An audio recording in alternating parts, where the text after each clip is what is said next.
Ariana Grande has plans for the next 3 years that will completely change the trajectory of her career. 9 number-1 singles and 6 number-1 albums established her as a pop powerhouse. But now she's shifting focus to film, theater, and what she calls one last hurrah of a tour before walking away from the pop world for years. Wicked for Good landed in theaters November 21st, and the box office numbers already tell the story. Global earnings hit $495 million on a $150 million budget, with domestic ticket sales alone crossing $300 million. The first Wicked film earned $644 million worldwide and became the highest-grossing Broadway musical adaptation ever made, which set expectations incredibly high for this sequel. When the 97th Academy Awards rolled around, both Grande and Cynthia Erivo opened the ceremony with a medley of Over the Rainbow, Home, and Defying Gravity, reminding everyone why these films connected with audiences so deeply. Grande scored a Golden Globe nomination for Best Supporting Actress for the second film, and she already collected an Oscar nomination for Best Supporting Actress for the first one, which took home 2 Oscars back in March for costume design and production design. The Wicked momentum keeps building. Digital release drops December 30th, just 2 days from now, which means streaming from home becomes an option almost immediately. Stephen Schwartz wrote 2 brand new songs specifically for this sequel, No Place Like Home and The Girl in the Bubble, and both tracks earned Golden Globe nominations on their own. Runtime clocks in at 2 hours and 17 minutes, 23 minutes shorter than the first film. But critics say the emotional impact actually intensifies with the tighter pacing. What makes this moment fascinating is what Grande told the New York Times back in November about her relationship with music. She confirmed music will always exist in her life, but the pace she maintained for the past decade is over.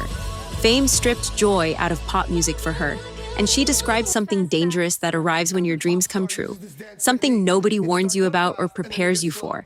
That broken relationship with pop music healed during her time away, and reconnecting with musical theater and comedy has been healing in ways she never anticipated.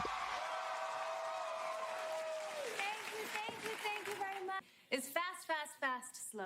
Every pop star uses this dance technique. It starts out fast and then you get slow. Watch out. The Eternal Sunshine Tour starts June 6th in Oakland and closes September 1st in London at the O2 Arena, giving fans 41 shows total. That's roughly half the size of her previous tours, and the last time she toured was the Sweetener World Tour, back in 2019, creating a 7-year gap between major runs. Amy Poehler's Good Hang podcast captured Grande, saying this is her last hurrah, and touring won't happen again for a long time. 5 longs in a row, not an exaggeration for emphasis. Ticket demand crashed systems. 6 million users fought for seats, with 1 million people competing just for Oakland and Los Angeles shows.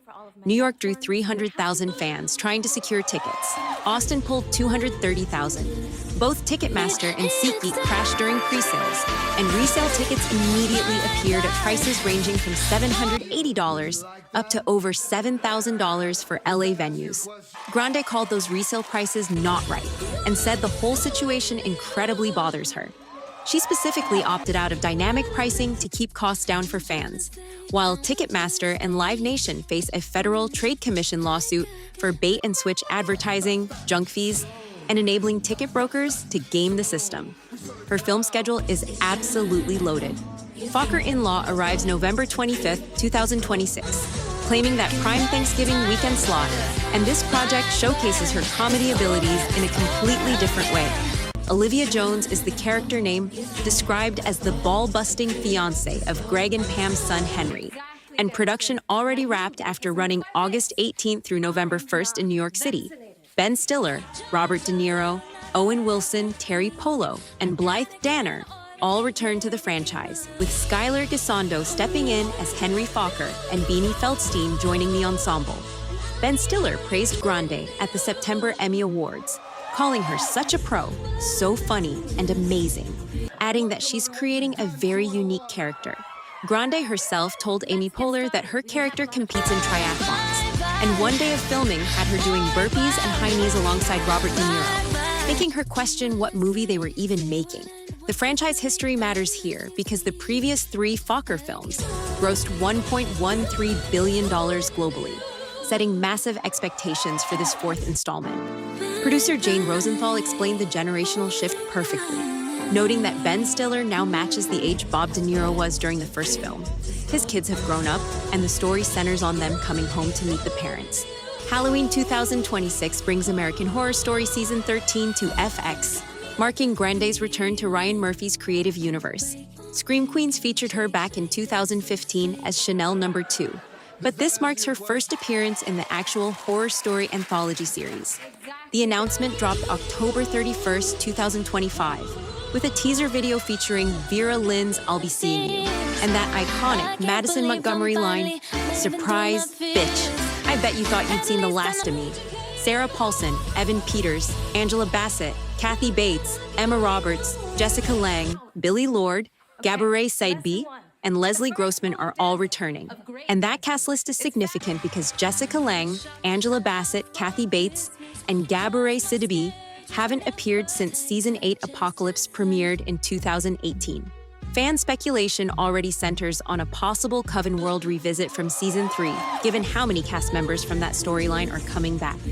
March 17, 2028 brings the places you'll go to IMAX screens as an animated musical adaptation of the Dr. Seuss book. Grande voices the lead character alongside Josh Gad, with John M. Chu and Jill Colton handling directing duties, and Benj Pasek and Justin Paul creating original songs. Those songwriters are EGOT winners, responsible for Dear Evan Hansen, Lala City, and The Greatest Showman. J.J. Abrams produces through Bad Robot Productions for Warner Brothers Pictures Animation. Dr. Seuss published the book, January 22, 1990, as the last book released during his lifetime, and it climbed to number 1 on the New York Times best-selling fiction hardcover list. Grande announced the project in July, with a post saying she loves the book, loves the script, and loves the beautiful world of Dr. Seuss. Something else is brewing that Grande mentioned during that November New York Times interview. She described it as not on Broadway, but something that excites and inspires her tremendously. Multiple sources now report discussions for a West End revival of Sunday in the Park with George starring Grande, opposite her Wicked co-star, Jonathan Bailey. Deadline reported December 16th that early planning stages are underway for a production at London's Barbican Theatre, potentially opening summer 2027, with Tony and Olivier winner Marianne Elliott directing. Sources described Grande and Bailey as having excelled in early read-throughs, and Elliott previously collaborated with Bailey on the West End production of Company. Nothing is confirmed yet since discussions are still happening. But this would represent Grande's return to live theater after starting her career in 13 the Musical on Broadway in 2008 and playing Penny in NBC's Hairspray Live during 2016. Stella Adler technique has become part of Grande's acting preparation. The New York Times captured her explaining how she wanted to design Glinda from the inside and out, even creating details that would never appear in any scene, so she could reference them internally and leave her personal life at home. That level of preparation reveals how seriously she's approaching this acting transition. Over 90 million records sold worldwide establishes her as one of the best-selling music artists of all time. But she told the Los Culturistas podcast that musical theater lives in her heart, and while music and pop performances will always exist in her life, the rate she maintained for the past decade won't define the next 10 years. The coming decade will look completely different from the last 10 or 15, according to her own words. She's feeling connected to her art and inspired in ways she hasn't experienced before, and that shift has been a tremendous gift. She realized projections from others don't have to become part of her identity, and focusing on her art as a separate entity creates freedom she was missing. An interview with Nicole Kidman revealed how something had broken in her relationship with pop music, something that healed through time away, admitting it got away from her in unexpected ways and that danger accompanies dreams coming true in ways nobody discusses. The timeline is set. June 2026 launches the Eternal Sunshine Tour. November 2026 delivers Focker In-Law to theaters, and American Horror Story arrives on Halloween. Summer 2027 potentially brings that London theater project. March 2028 releases the animated Seuss film. Throughout all of this, Grande pursues roles letting her explore comedy and musical theater, the two creative outlets she describes as healing. Thank You Next and Seven Rings and a decade of pop radio dominance established one version of Ariana Grande. But she's stepping back from that world entirely on her own terms. Theater, film, and selective projects replace the grind of album cycles and massive tours. She's 31 years old and has already reshaped her career twice.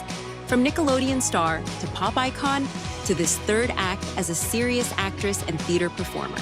The pop machine no longer dictates her choices, and for the first time in years, Ariana Grande is doing exactly what she wants to do.